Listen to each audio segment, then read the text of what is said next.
ओम श्री महाकालेश्वराय गुरुवे नमः। शुक्ला तीर्थ की महिमा की कथा को श्रवण करते हैं। शुक्ल तीर्थ। सूत जी भगवान कथा सुनाते हुए कहते हैं, ब्रह्म ऋषियों, प्राचीन काल की बात है। चमत्कारपुर में कोई सूदक नाम वाला ब्राह्मण रहता था। वह कपड़े धोने तथा रंगने की कला में विशेष बहुत ही निपुणता कलाकार था। नगर के प्रधान जो ब्राह्मण थे, उनके कपड़े वही धोता था। एक समय भूल से सूदक ने ब्राह्मणों के कपड़ों को नील के रंग से भरे हुए पात्र में डाल दिया। बहुत देर के बाद जब उसे इस बात का पता लगा, तब उसने अपनी स्त्री और पुत्रों को एकांत में बुलाकर कहा, मैंने महात्माओं को ब्राह्मणों के बहुत से बहुमूल्य कीमती वस्त्र को अज्ञान से अनजाने में ही नील के रंग में डाल दिया। इस कारण से वे ब्राह्मण लोग मुझे भीषण दंड देंगे, कठिन दंड देंगे। अब मुझे वचन और बंधन कैद में डाल देंगे। इसलिए हम सब लोग किसी दूसरे क्षेत्र में भाग चलते हैं। ऐसा मन में विचार करके निश्चय करके वह घर के वस्तुओं को लेकर पत्नी सहित किसी दूसरी दिशा की ओर चला गया।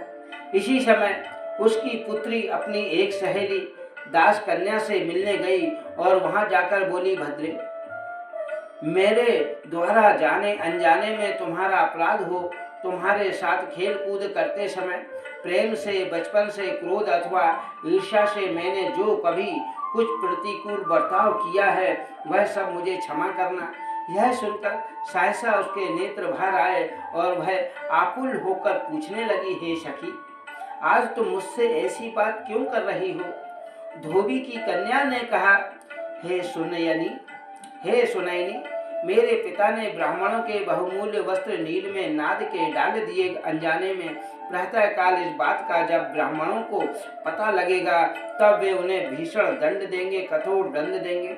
मन में यही डर लेकर पिताजी अब यहाँ से दूसरी जगह जा रहे हैं। मैं अंतिम बार तुमसे मिलने आई हूँ, तुमसे आज्ञा लेकर जाऊंगी। दास कन्या बोली, हे सरोजाक्षी, यदि ऐसी बात है तो तुम कहीं ना जाओ। यहाँ से शीघ्र जाकर अपने पिता को रोक दो। यहाँ से पूर्व उत्तर के कोने में एक जलाशय है, उसमें किसी समय मेरे पिता ने जाल डाला था। वह जाल काले केशों का बना हुआ है, जलाशय में डालते ही सफेद हो गया था। जब कौतूहलवश, जिज्ञासावश मैंने पिता से जल में खड़े हुए उनका शरीर काले रंग का था, जो उसी समय सफेद हो गया। केवल शरीर ही नहीं, उनके काले बाल भी सफेद हो गए। तब से वहां पर कोई नहीं जाता है। अतः उसी में तुम अपने कपड़े धुलवाओ, इससे सब काले कपड़े सफेद हो जाएंगे। उन वस्त्रों को अच्छी तरह से शुद्धि करवाओ। तदनंतर रजत कन्या शीघ्र अपने पिता के पास गई और इस प्रकार बोली, पिताजी, मेरी सखी ने बताया है कि इधर पास में ही कोई एक जलाशय है, उसमें डाली हुई प्रत्येक वस्तु सफेद हो जाती है। प्रातःकाल जलाशय में जाकर अपने कपड़े धोइए, वे सब निश्चय ही सफेद हो जाएंगे। धोबी ने कहा, बेटी, प्राचीन पुरुषों ने कहा है कि वज्र के लेप, मूर्ख स्त्री, केकड़ा, मछली, नील के रंग तथा मदरा पीने वाले मनुष्य का एक ही ग्रह पकड़ का आग्रह होता है, अतः नील का रंग मिट नहीं सकता। कन्या बोली, पिताजी, एक बार सब वस्त्रों को लेकर चलिए तो सही।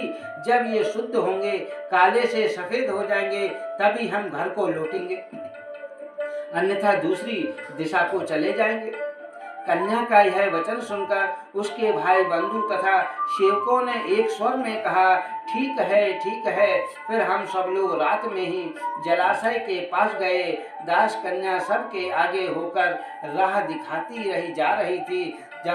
जलाशय नाना प्रकार से फैली हुई लताओं में छिपा हुआ था। मल्लाह की पुत्री ने उसे दिखाया। तब धोबिन ने जल में घुसकर उस वस्त्र को धोया। धोते ही वे सभी वस्त्र काले से त्वच स्फटिक मणि के समान स्वच्छ और सफेद हो गए। इससे प्रसन्न होकर धोबी ने अपनी कन्या मल्लाह की पुत्री को साधुवाद दिया। आशीर्वाद देते हुए आदर पूर्वक कहा, अब हम ये सभी वस्त्र उन श्रेष्ठ ब्राह्मणों को समर्पित कर सकते हैं।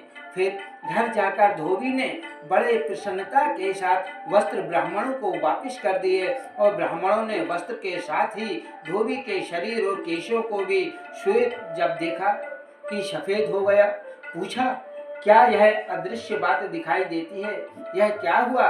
तब धोबी ने सब हाल कह सुनाया। सुनकर ब्राह्मण लोग भी बड़े ही उत्साह पूर्वक प्रसन्न हुए और वहां पर गए। उन्होंने परीक्षा के लिए बहुत सी काली वस्तुएं उसमें डाल दी, सभी सफेद हो गई। तब तरुण धर्मात्मा पुरुषों ने भी उस जलाशय में स्नान किया। स्नान करते ही वे सब श्वेत वर्ण के तथा तेज तथा वीर से संपन्न हो गए। हाँ, उनके केश भी सफेद हो गए, बाल भी सफेद हो गए और सफेद हुए बिना ना रह सके। वहां स्नान करने के प्रभाव से सब लोग परम गति को प्राप्त होने लगे। तब इंद्र ने उस मोक्षदायक शुक्ला तीर्थ को देखकर उसे धूल से पटवा दिया, भर दिया। आज भी वहां पर जो तृण आदि उत्पन्न होते हैं शुक्ला तीर्थ के प्रभाव से श्वेत होते हैं, सफेद होते हैं। जो मनुष्य वहां पर उत्पन्न हुए पुष्पों के द्वारा घास के श्रद्धा करता है अर्थात श्रद्धा के साथ श्राद्ध करता है, वह समस्त पितरों को तार देता है। जो मानव शुक्ला तीर्थ की मृत्तिका को अपने शरीर में लगाकर स्नान करता है वह सब तीर्थों का फल पाता है। हमारा ऐसी सुंदर कथा को जानने के लिए चैनल को लाइक सब्सक्राइब अवश्य करें।